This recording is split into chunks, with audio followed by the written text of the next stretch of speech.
Hello to everyone at the National Association for County Community and Economic Development at your annual conference. I think you know I'd much rather be there with you in person, but there's just a few things going on right now, if you haven't heard, so I'm honored to join you via video. I'd like to thank your president, Karen Wiley from Salt Lake County, Utah, Ramsey County Board of Commissioners Chair Jim McDonough, a good friend, Hennepin County Board of Commissioners Chair Janice Callison, also a good friend, hi Jan, and all the local officials from across the country. To everyone who is not from our state, welcome to Minnesota. If you get a chance, make sure to visit some of our great museums, our beautiful walking and riding paths. We're home to the world's largest, well maybe second largest, ball of twine, the second biggest hockey puck, and of course, the world's only International Spam Museum, or as we like to call it, the Guggenheim. After all, you deserve a break. Think about going down to Austin and getting a little spam, because our local leaders, all of you, are some of the hardest working people out there. You're tackling the issues that affect people daily. I always like to remember my stories. You know, I was Hennepin County Attorney. Some of you may not know that. And I would always get a lot of questions on the very, very frontline questions about how to get things done. One of my favorite stories was Mayor Fraser, when he was the mayor of Minneapolis, once got a call from a constituent on a Sunday. And the constituent said, hey mayor, no one is picking up my trash. They're not picking up my garbage. And the mayor said, I'm so sorry, sir. I guess it's been going on for a long time. I'm going to give you the home number of the head of our public works department, and I want you to call him right at home. And the guy goes, oh, mayor, man, you know, I don't want to bug that guy on a Sunday. There you go. You guys are on the front line. Thanks for doing your work. So I see this every year, this good work, when I visit all 87 of Minnesota's counties. Everywhere I go, we discuss the issues that people and leaders in our counties face.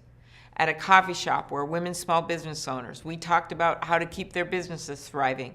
While visiting a rural hospital, the staff talked about the growing epidemic of opioids and how hard it is for them to deal with it in small towns. During a recent tour of an ethanol plant, I saw firsthand the importance of keeping a stable renewable fuel standard to help our businesses grow. And at a meeting with our local officials on human trafficking recently, we discussed what support our communities need to better fight this terrible crime. These are challenges that not everyone thinks about, because they think about you guys dealing with roads and bridges and transportation, or they think of your local hospitals. But they are our challenges that are actually larger than life, from energy to crime, to things that you deal with every single day, when you know the solutions aren't just to be found in your own local unit of government. You're making a difference because counties help our country get ahead. You know, when I was county attorney in Hennepin County, I learned a lot. And you don't need to convince me that county government makes a difference, because you do that every single day. A big part of your job is making sure that federal funding is being used in the best possible way, that it's not just a bunch of things in, campaign ads or on brochures, that actually you're on the front line. So when we put those mandates on, you got to make sure you have the funding to pay for it. Or if we do give you funding, and I know how frustrating some of this has been with how it's been handled, but when you do get funding, you want to make sure, and we want to make sure, that you're able to use it in the best way, whether it is promoting affordable housing, improving community development, and ensuring the success of economic development programs that benefit your counties. And that, by the way, includes community block grants and all of the things that are so important to the counties, and making sure during this incredibly polarized time in our government that we're not doing things that make your jobs harder. Your dedication is clear, whether you're overseeing programs yourselves or training other local leaders. But the programs and initiatives you support can't run on dedication alone. I know you need the resources. That's why I've worked with my colleagues to maintain healthy funding for vital community programs. We've made some progress. The bipartisan budget agreement from earlier this year paved the way for an increase in funding for a number of community-based grants in the government funding bill, including $250 million for Community Development Financial Institutions Fund, $140 million for the Neighborhood Reinvestment Corporation, and $3.3 billion for those community block grants. That was a boost of $300 million. That's great news, but it was only the first step this year. As you know, we are negotiating allocations for next year's budget. Thankfully, the agreements set similar budgets for next year, and both the Senate and the House bills provide level or even a slight increase, despite what the administration wanted, in funding for each of these programs. I will keep working with my colleagues on both sides of the aisle to ensure we get this funding. So there is a lot of work ahead of us, and it's not easy. That might be an understatement, but all of you give me hope.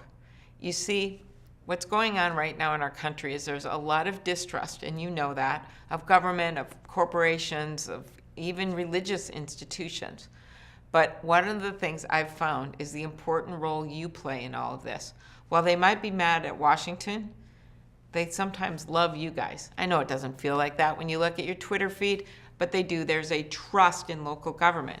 So not that you don't have enough burdens on your shoulders in terms of making sure everything works in your counties, but I think you also have an obligation, and you serve such a service for democracy in being in the front lines where people can build trust in government. And when they trust their local officials, that can sometimes expand to trusting government and trusting our democracy as a whole. So I want to thank you for that. So one last story. Jack Murray was the former mayor of International Falls, right up on our northern border, you know, where we can see Canada from our porch. Well, it's a town where it gets so cold that they often test cars in the ice to make sure they work. It is a paper mill town, a lot of hardworking people. So Mayor Murray was a decorated Marine who served for 14 years as a member of the city council and then 14 more years as mayor. He figuratively and literally wore "I love International Falls" on his sleeves. In fact, he had a button on all the time. And sometimes, by the way, they would have their icebox days, yes, celebrate the cold, and it would have a thermometer on it. So he was 89 years old when he died, and I happened to be able to be there for the funeral. And the priest at the funeral told this story. He said that every single morning, including the morning that Mayor Murray died, he would rise early. This is long after he was retired as mayor, right?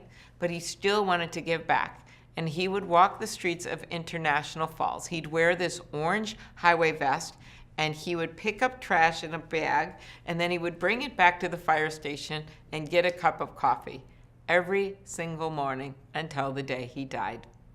That's a public servant until the end.